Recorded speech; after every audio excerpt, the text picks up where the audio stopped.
자, 우리 옆에 분들하고 마주 보실까요? 메리 크리스마스. 네. 너는 나다. 나는 너다. 우리는 하나다. 네, 뭐 전부 저만 보고 바라보시고 하시네. 여러분은 저이고 저는 여러분입니다. 우리는 하나입니다. 자, 오늘은 의에 줄이고 목마른 요시야 왕의 종교 개혁 가로치고 종. 오늘 마지막 시간입니다. 여러분이 잘 알고 있는 것처럼 이 우상은 헛된 것들이죠. 아무 가치가 없는 것들이에요. 정말 무의미한 것들이죠. 그 우상들 중에서 아주 유명한 우상이 있습니다. 그러니까 이방 신이기도 하죠. 바알 많이 들어보셨죠? 그리고 또 뭐가 있을까요? 뭐 아세라, 또 뭐 아스다롯, 뭐 이런 신들이 있습니다. 바알의 뜻은요, 주인, 뭐 소유자, 남편 이런 뜻이 그 바알 신의 뜻입니다. 바알. 당시 이스라엘의 그 주변 국가들이 섬기던 주된 우상들 명칭이죠. 바알은 비와 또 비와 관련된 우레를 주관하는 신으로 숭배되었습니다. 이스라엘이 가나안에 정착하면서 농사를 짓게 되었지요. 비는 농사와 매우 밀접한 관련이 있기 때문에 그들은 자연스럽게 이 농사의 신인 바알을 섬기게 되었습니다. 바알의 아내 이름이 아스다롯입니다. 아스다롯. 엘과 아세라의 딸이고요. 바알의 또 다른 아내이면서 여동생이 있어요. 그게 누구냐면 아낫이에요. 족보가 꼬여 있는 그런 거죠. 그리고 아세라 이렇게 세 여신, 이것이 가나안 원주민들이 사랑과 풍요의 신으로 숭배하던 3대 여신. 어떤 신들이 있었어요?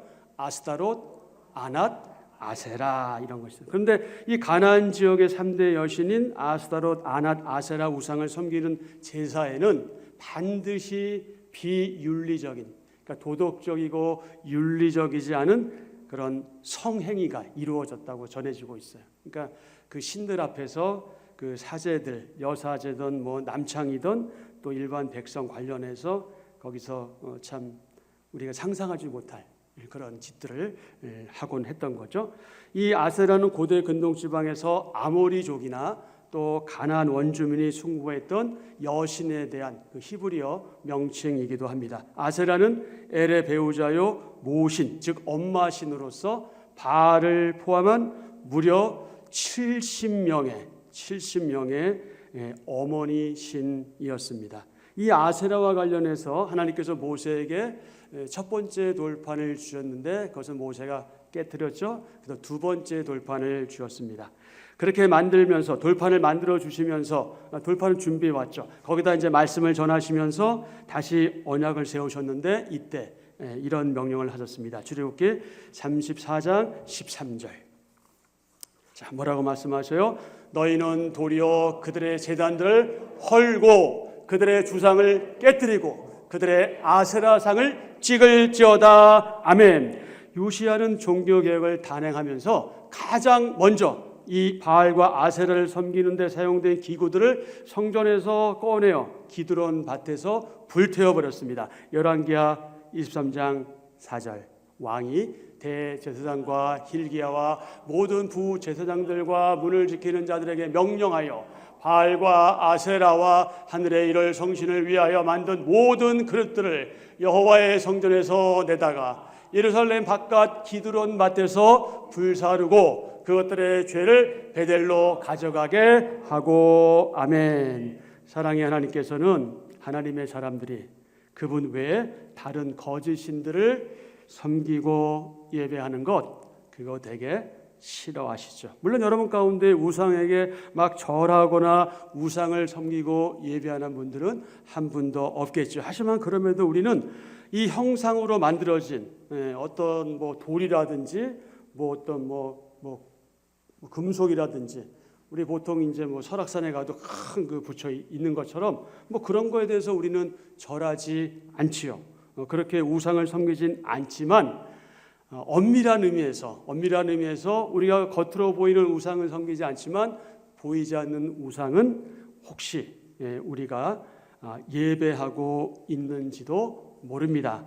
아니 이게 무슨 말이야? 우리는 우상을 섬긴 적이 없는데, 아니 우상을 섬기지 않는데 우상을 예배한다? 이게 말이 돼? 말이 되죠. 골로새서 3장 5절입니다.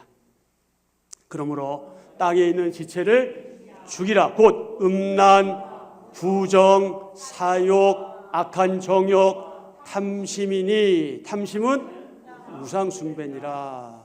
탐심은 우상 숭배니라. 우리가 어떤 형상에 절하지 않더라도 탐심이 우리 가운데 있다면 우상을 섬기는 것이다.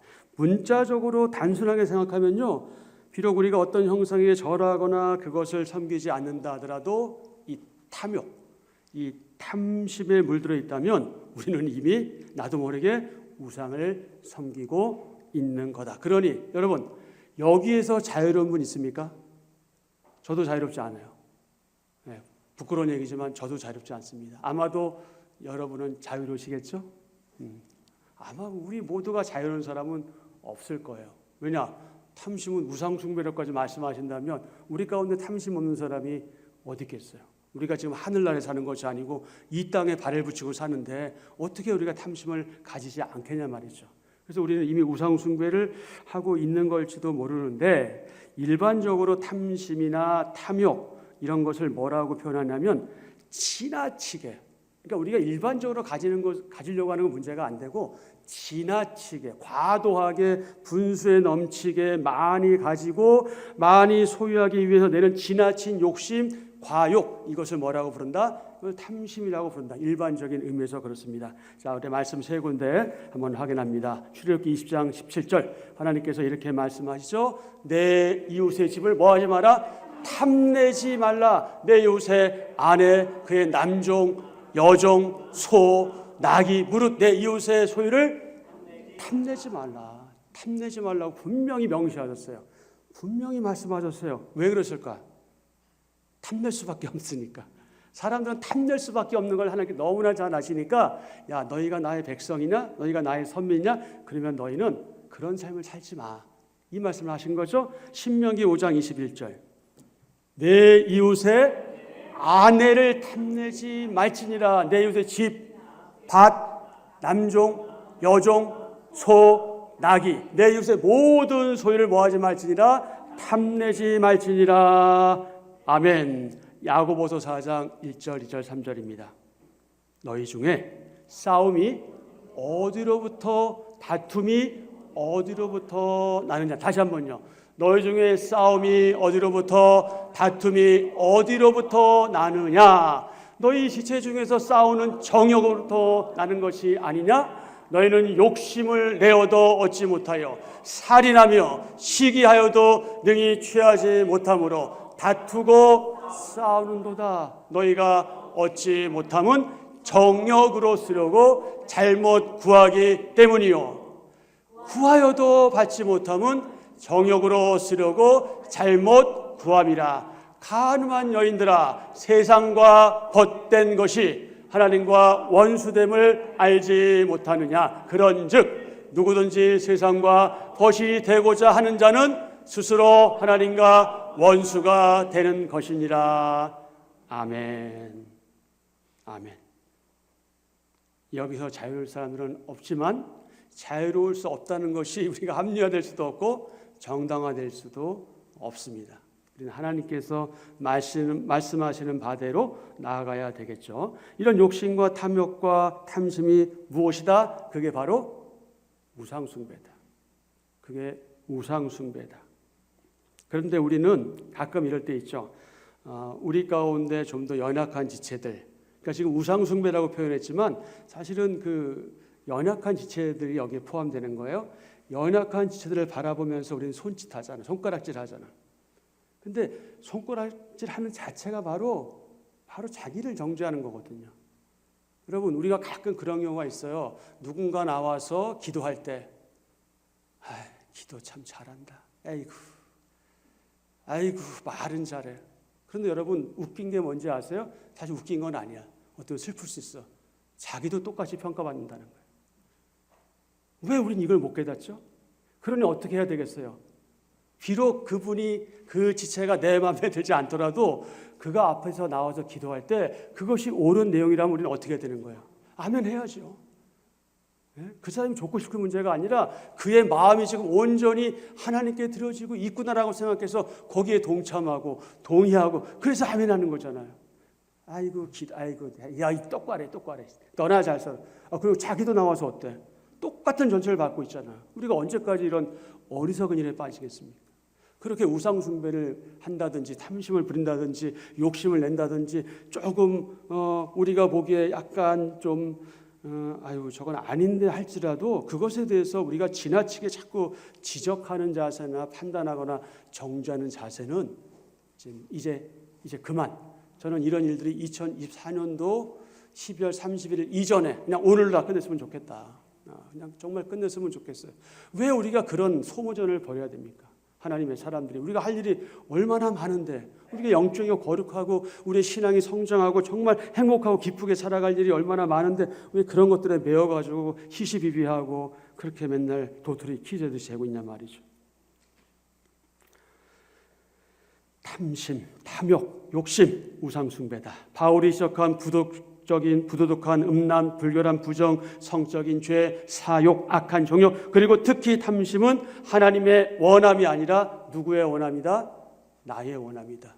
우리의 원함이다. 우리의 욕구다. 그러면 왜 탐심이 우상숭배입니까? 그 이유가 있죠. 다 같이 시작. 탐심은 본질적으로 자기 자신을 경배하고 섬기는 것이 되기 때문에 우상숭배다. 탐심이 우상숭배인 이유가 이거예요. 나는 아니라고 얘기해. 나는 절대 그러지 않아. 그런데 사실은 나 자신을 우리가 경배하고 있을 때가 너무나 많죠. 나를 경배하고 나를 섬기는 것이 되기 때문에 탐심은 우상숭배일 수밖에 없습니다. 에베소서 5장 3절부터 5절입니다. 음행과 시작.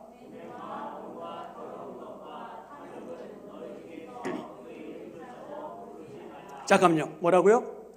이름조차 부르지 말라. 왜? 그건 성도에게 마땅한 바니까.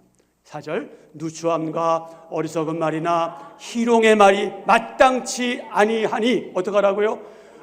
오히려 감사하는 말을 하라. 오히려 감사하는 말을 하라. 5절.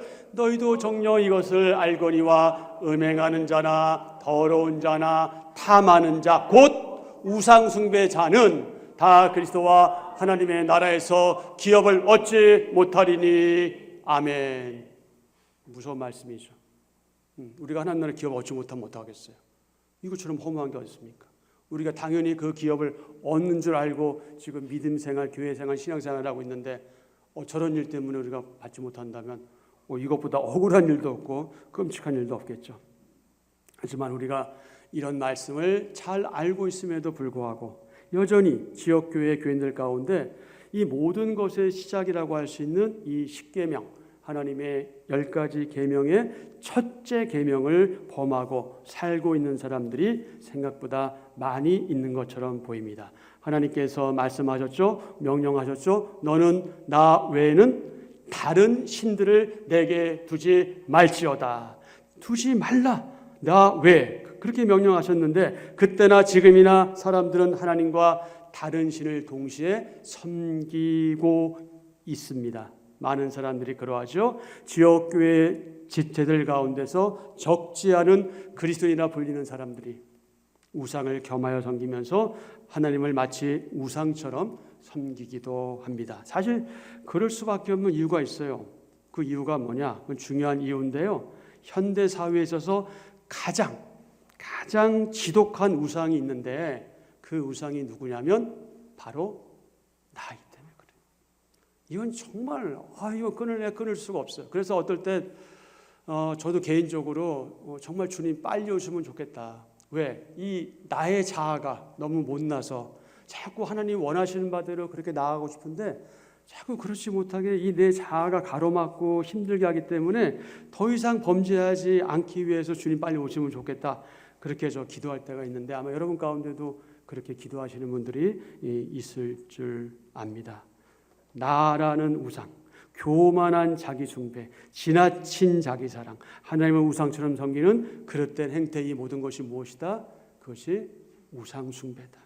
그런데 우상 숭배는 그 수많은 크고 작은 목록들, 죄악의 목록 가운데 하나가 아닙니다. 우상 숭배는요, 모든 죄를 낳는 가장 큰 죄악이에요. 그러기에 하나님의 백성이요, 그리스도인들의 우상 숭배는 죄악 중에 죄악이 된다. 하나님께서 그분께서 직접 선택하시고 불러내어 구원해내신 이스라엘 백성에게 시내산에서 직접 돌판에 십계명을 기록하여 주셨죠. 그러기에 이 계명들은 오늘날 저와 여러분 동일하게 지켜져야 할 하나님의 명령이요 말씀입니다. 결국 십계명은 그때나 지금이나 하나님의 은혜로 구원받은 그리고 그 구원을 경험하고 살고 있는 당시의 저 이스라엘 백성 그리고 오늘 저와 여러분 우리가 반드시 준수해야 할 내용인 거죠. 그러므로 십계명은 하나님과의 관계 속에 있는 그분의 사람들에게 매우 당연하고 또 능동적이고 자발적이고 기꺼이 순종해야 될 중요한 말씀이다. 하지만 그럼에도 불구하고 당시의 이스라엘 백성은 그 모든 계명의 시작인 하나님 외에는 다른 신들을 내게 두지 말라 하는 제1계명부터 어떻게 했다? 불순종했다. 10가지 계명 중에 그래도 첫 번째, 두 번째, 몇 번째는 지켜나가야 되는데 첫 번째부터 그들은 순종하지 않았다. 그래서 오히려 어떻게 했다?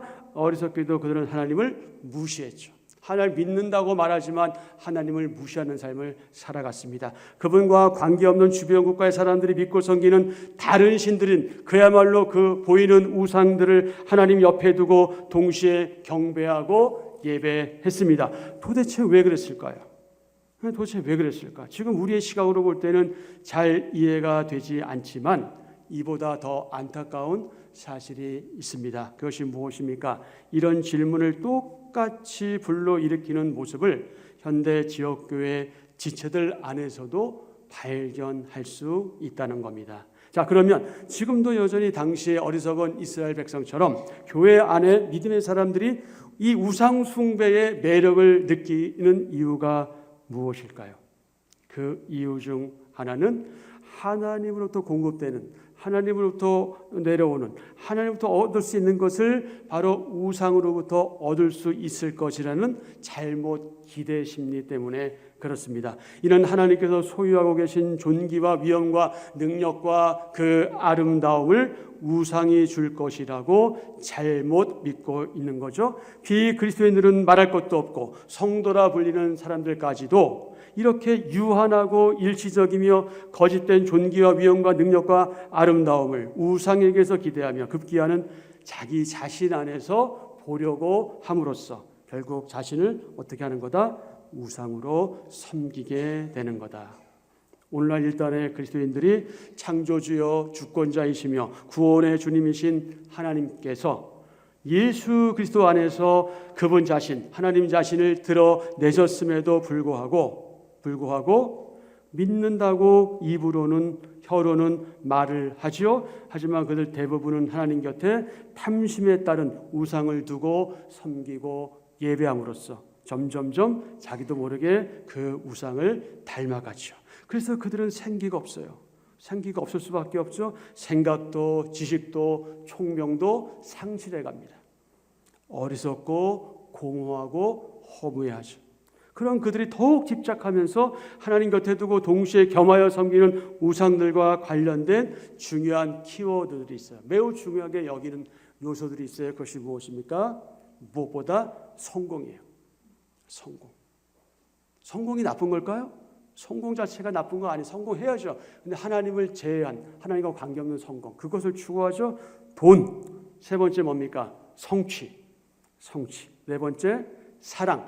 여기서 사랑은 우리가 말한 그런 사랑이 아니라 왜곡된 사랑, 지나친 자기 사랑, 잘못된 사랑. 그 다음에 여러분 좀 불편할 수 있는데 자녀. 내 눈에 넣어도 아프지 않을 그 자녀. 그리고 또 뭐가 있습니까? 오락. 이런 것도 아주 매우 다양한 요소들이 산재해 있어요. 이와 관련해서 현대인들의 우상이 되고 있는 이 시대에 6가지 신들이 있어요. 6가지 신들. 이 기독교인의 불행한 삶 가운데 이 6가지의 우상이 우리를 힘들게 합니다. 그게 뭘까요? 자, 6가지 이 현대 우상. 장로님, 6가지 우상 좀 알려주세요. 첫째, 나. 자. 내가 제일 잘 나가. 그렇게 말하는 사람들은 제일 못 나갈 수 있어요. 두 번째 뭐라고요? 성공. 성공은 너무나 중요한 거지만 하나님 없는 성공은 사실 아무 의미가 없겠죠. 세 번째, 머니 해도 머니. 돈이면 다 되죠. 무서울 게 뭐 있어요, 돈이면. 죽음도 살 수 있을 것 같아요, 요즘에는. 돈만 많으면 죽지 않을 것 같아. 네 번째 뭡니까? 레저 자체가 잘못된 건 아니에요. 레저는 보통 여가를 이용한 휴식이나 행락을 말하는데 지나친 걸 말하는 거예요. 그거에 의존하고 그것만이 전부인 것처럼 그거에 의존해 사는 걸 말해요. 다섯 번째 뭐라고요? 성, 잘못된 성, 외도, 혼전 관계, 원하지 않는 성관계, 뭐 성폭력, 뭐 성희롱, 뭐 다 포함해서 이 성과 관련된 거. 그리고 마지막에 뭐라고요? 권력, 힘, 능력. 권력, 힘, 능력이 잘못된 건 아니에요. 그런데 걸맞지 않은 권력은 오히려 그 사람을 울무에 빠지게 하죠. 지금 우리는 이 시대 정치를 보면 알 수 있잖아요. 모르겠어요. 여러분 생각하고 제 생각 다를 수 있는데 제가 보는 견지에서는 거기 있을 사람이 아니에요. 그가 누구든 거기 있을 사람이 아닌데 그 자리에 있기 때문에 문제가 생기는 거예요. 여러분 항상 그것을 기억하실 필요가 있어요.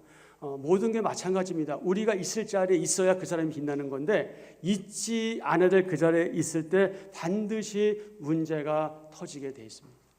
있을 사람이 있어야 되는데 있지 말할 사람이 그 자리에 뻣뻣하게 버티고 있으니까. 근데 여러분이 생각하는 사람이 누군지 모르겠어요. 그걸 누굴 생각할지 모르겠지만 어느 특정한 사람이나 전체적인 걸 말씀드리는 거예요. 적어도 국회의원이고 정치인이라면 자신의 정체성이 뭐냐? 그럼 국민의 공복이다. 국민의 종이란 분명한 인식이 있어야 되는데 저는 알다시피 뭐 여고 야건 간에 그렇지 않잖아요. 얼마나 안타까운 일이에요. 자기들이 누군지 모르고 왜 자기를 뽑아준 이유가 뭐야? 그렇게 하라고 한 거 아니잖아요. 근데 지금 이 나라를 보십시오. 이 하나님 없는 나라를 보십시오. 이거 어쩔 수 없는 거예요, 여러분. 너무 슬퍼하지 마세요. 세상 나라는 이렇게 가게 돼 있어요. 왜? 하나님이 없으니까. 하나님 없는 나라에서 어떤 일이든 불가능하겠어요? 그 이상도 벌어질 수 있는 것이죠. 자, 이 시대 6가지 우상이 어떤 거죠? 첫 번째, 두 번째, 세 번째, 네 번째, 다섯 번째, 여섯 번째, 권력. 물론 그런 우상들을 하나님 옆에 두고 섬기는 이면에는, 다른 면에는 뭐가 자리하고 있나? 네 글자, 신앙. 어떤 신앙? 기복신앙이 자리하고 있는 거예요. 이런 걸 추구하는 사람들 대부분은요, 그 이면에, 그 다른 면에 보이지 않는 면에서는 기복신앙이 그 안에 자리하고 있습니다. 그래서 이 기복신앙으로 하나님을 예배하기도 해요. 기복신앙 자세로 유일신 하나님을 예배하는 것은 잘못된 것임에도 불구하고 그런 마음과 자세로 예배하기도 하죠. 하지만 그건 사실상 여러분 우상을 섬기고 있는 것과 다르지 않습니다. 바로 이런 우상 숭배자들이 오늘날의 지역교회들 가운데서 버젓이 자기 자신의 실상을 깨닫지 못하고 오히려 자기 나름의 만족 속에서 교회생활, 신앙생활 그리고 사회생활을 하고 있죠. 그렇다면 지금 우리는 어떻습니까? 여러분은 어떻습니까? 우상 숭배자들 대부분은요, 자신이 미처 몰랐던 내 마음의 우상을 섬기고 있습니다. 그러기에 그들은 물론 혹시 모를 저와 여러분의 이 마음 속에서 나도 모르게 자리할 수 있는 우상, 그것은 뿌리부터 제거해야 하죠. 내 마음에 이게 자리 잡지 못하게 해야 합니다. 사랑하는 지체 여러분, 요시야가 유다와 이스라엘 전역에서 우상을 제거한 이 적절한 조치는 증조 할아버지 누구? 히스기야 때 백성들이 한 것과 동일한 선상에 있습니다. 오늘 본문 3절부터 7절에 기록된 우상 제거에 대한 이 구체적인 내용들은 우상을 뿌리채 뽑으려는 의에 줄이고 목마른 이 요시야의 신앙적 의지와 용기 있는 실천이 어떠했는가를 잘 알려주고 있죠. 7절은 요시야가 예루살렘으로 복귀함으로써 남유다는 물론 북이스라엘의 정결 작업이 완료되었음을 보여주었습니다. 이로써 요시야의 우상 제거는 신앙개혁과 이른바 종교개혁의 출발점이 되었습니다. 하나님을 사랑하는 지체 여러분, 하나님을 진정으로 사랑하는 지체 여러분, 여호와 하나님을 찾는 우리의 바른 자세와 바른 태도, 그것은 하나님의 그 말씀에서 좌우로 치우치지 않는 실천적인 생활 같은 그런 선상에 놓여져 있어야 합니다. 요시야는 비록 어렸지만 어려서부터 하나님을 찾고 또 찾았습니다. 게다가 그분의 그 말씀에 순종했고 매사에 정직하게 생활했습니다. 그가 왕이 된 중반부터는